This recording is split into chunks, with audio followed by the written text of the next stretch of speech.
11 days ago, an act of violence and evil occurred where an individual believed to be Joseph Couch opened fire on Interstate 75 with the intent to kill as many people as possible. But evil did not prevail that day because our incredible local dispatchers and first responders rushed to the scene, transporting 5 individuals to local hospitals.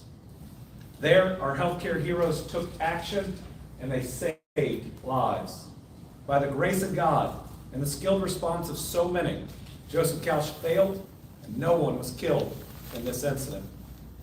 Immediately after the shooting, local and state law enforcement, along with emergency, intelligence, and other agencies, surged to the scene and began a manhunt.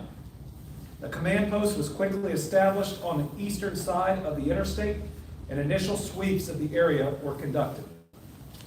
The initial investigation identified a lone subject. It located an abandoned assault rifle, ammunition, and a vehicle that was located with camping gear and other evidence. After the initial sweep did not locate the subject, a more formal command post was established. The post included federal, state, and local agencies. Commissioner Burnett is going to recognize each of them here today. We are grateful for every single one of them. Your work has been significant, it's been important, and we appreciate each and every agency that's participated. Hundreds of law enforcement officers were at the scene and have participated in the manhunt. KSP used FLIR technology to pick up heat signatures, while ground teams searched parts of the dense forest. Black Hawk helicopters were used to see through the canopy and to get better views. Drone technology was also used, as well as 4 types of canine units.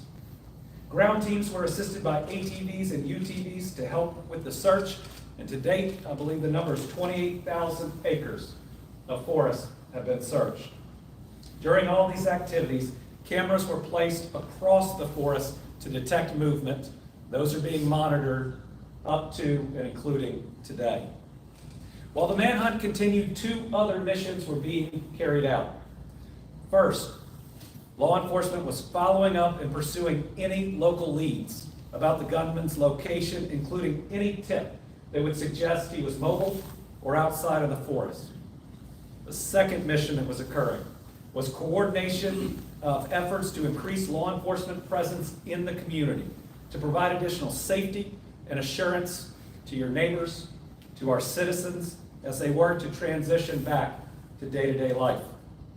In those efforts, Rockcastle and Whitley County Schools have resumed classes with additional local and state law enforcement presence. Many other districts came back today or yesterday. We're working with each of the districts to make sure we can accomplish that same goal.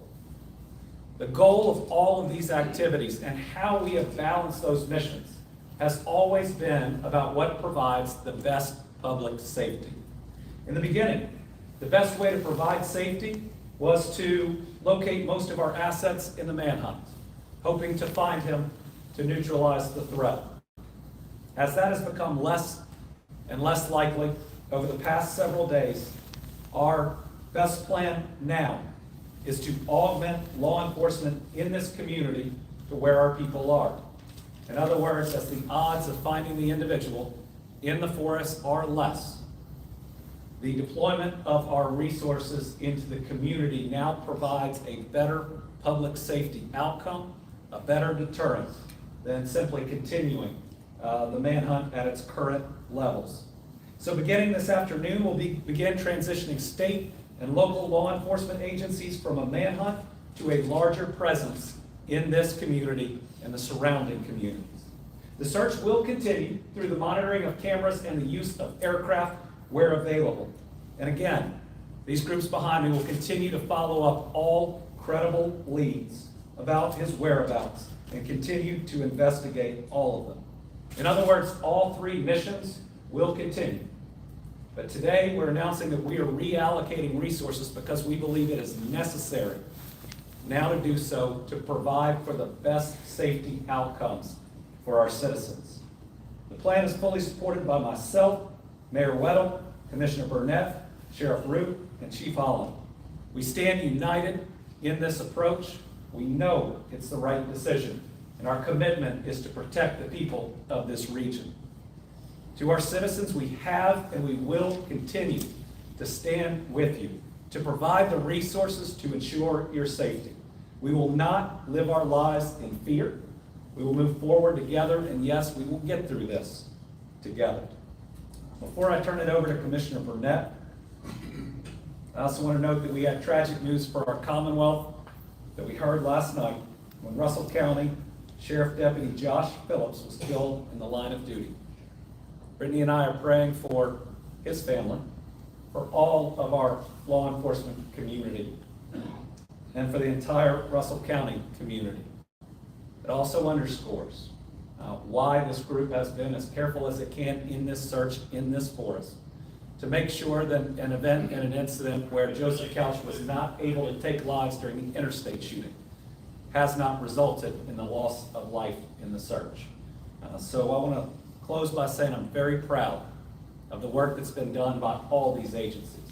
They've done their best. They have used the best technology that's out there. They brought in every resource, federal, state, and local.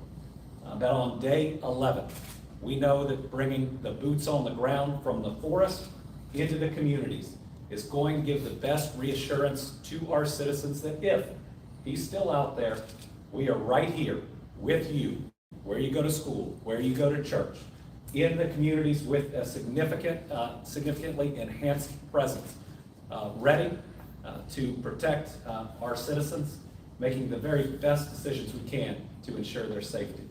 Now I'll turn it over to Commissioner Burnett.